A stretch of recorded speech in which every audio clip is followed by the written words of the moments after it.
Alright, time to film a brand new video. I sure would hate to be interrupted by a 26-year-old man who's addicted to pingers. I said I sure would hate to be interrupted in the middle of my video. He's really gone.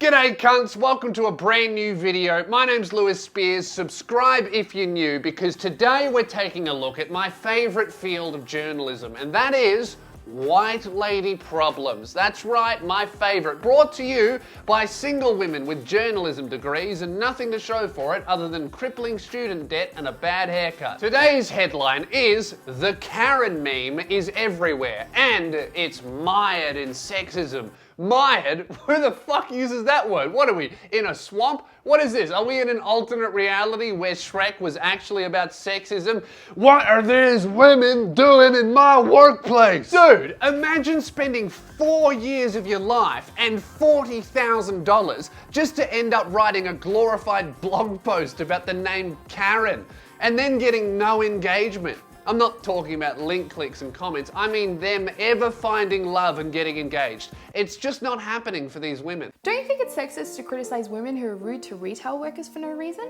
I'm actually writing an article about it. Wow, this woman is annoying. I never want to see her again. Cool. The woman who wrote this article is called Hadley Freeman, and I guess she's so hung up on the topic of names because her parents never gave her a real one. She writes, "Countless TikTok memes are dedicated to the Karen meme. What was once a fucking, this sentence sucks. What was once a way of describing a woman..." Fuck, I feel like an idiot now. You've read it on the screen, alright? I'm not gonna even try. You know journalism is fucked when the Guardian's idea of reporting is a 35-year-old white woman yelling at children about the videos they're posting on TikTok. Hey Hadley, you're an adult woman. Who cares what the kids are posting on TikTok? You shouldn't be looking. The only adults paying attention to what the kids are doing on TikTok is Hadley doing her research and George doing a different kind. But Hadley is a real journalist. She must have done her research. Let's give her the benefit of the doubt. And by that, I mean, let's fucking fact check this chick and see what is actually trending on TikTok when you search hashtag Karen. Let's see if there are any male oppressors around. So I've just searched it on my phone here. And first up, we've got some white women doing a Karen joke. We've got another white woman doing a Karen joke. We have a white woman being a Karen, and then we have Neil dressed up as a white woman. So I don't see any sexist white males around here at all, Hadley. What's going on? I feel like Hadley and a lot of these white women journalists, their priorities are off when they're talking about problems that women have. It's like they've lived in the first world and been a white woman for so long, they don't actually know what a problem is anymore. So they start inventing stuff because they saw a video and they're like, oh, that's sexism. It's like, no, dude, it's not. There are bigger problems going on that we should be focusing on. In fact, I hate to get a little bit serious in this video, but there is a poem that I actually read the other day that really resonated with me. It's about this topic, and I'd like to recite it for you. It is a slam poem though, so the delivery does matter. I'm going to do my best.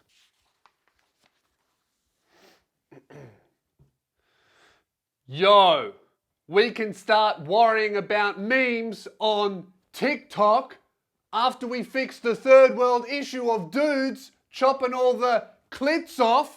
Let's continue on with the article.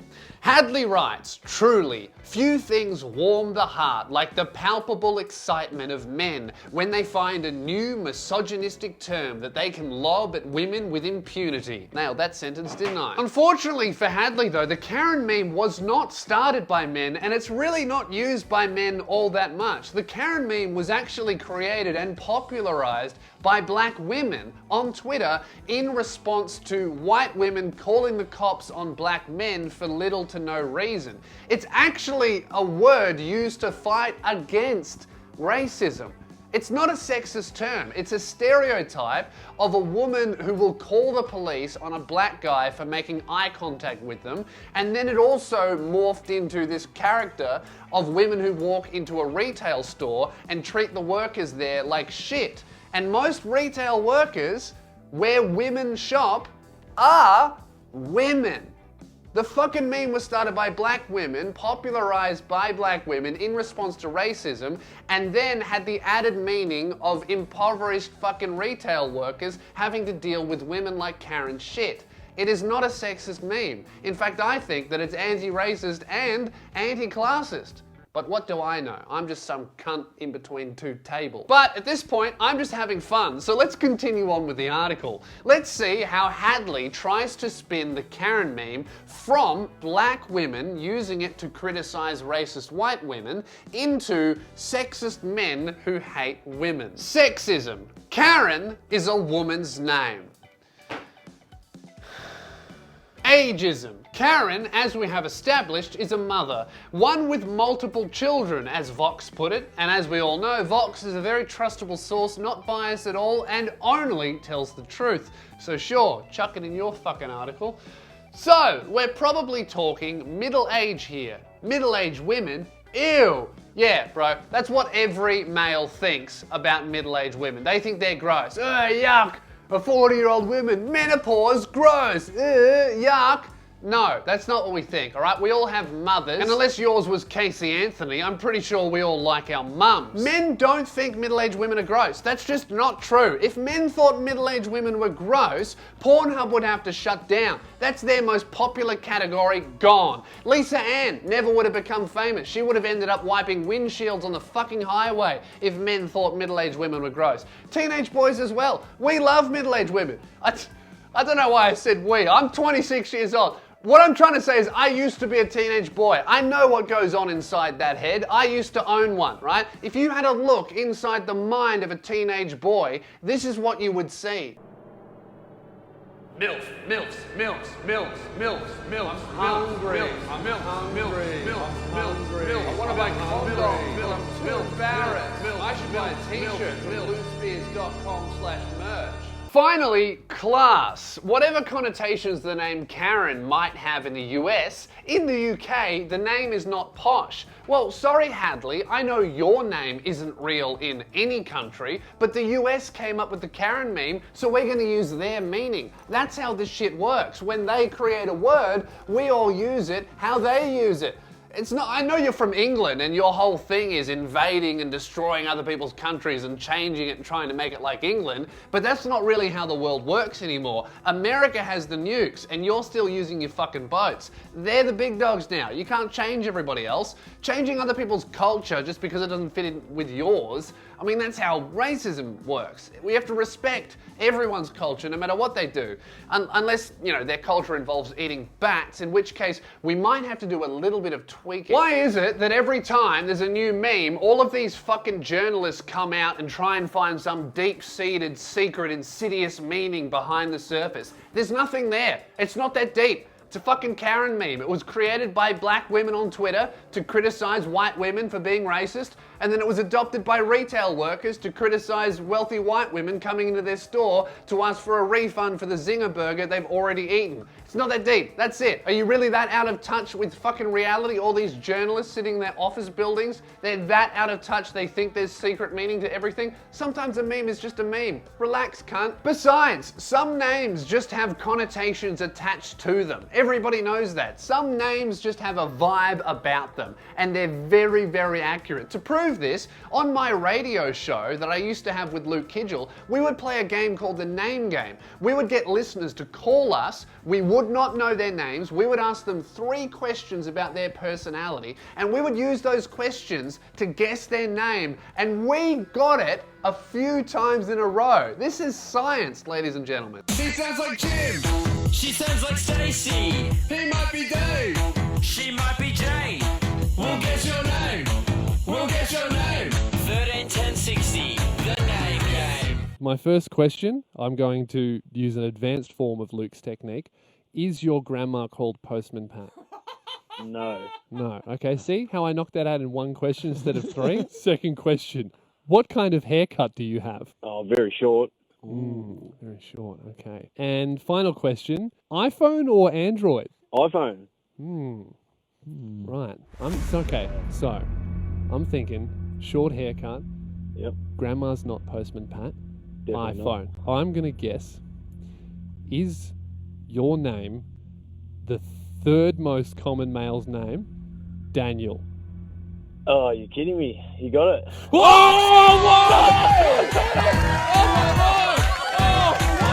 No, wait, are you joking? I'm not joking. Your name's Daniel. Yeah. Is it?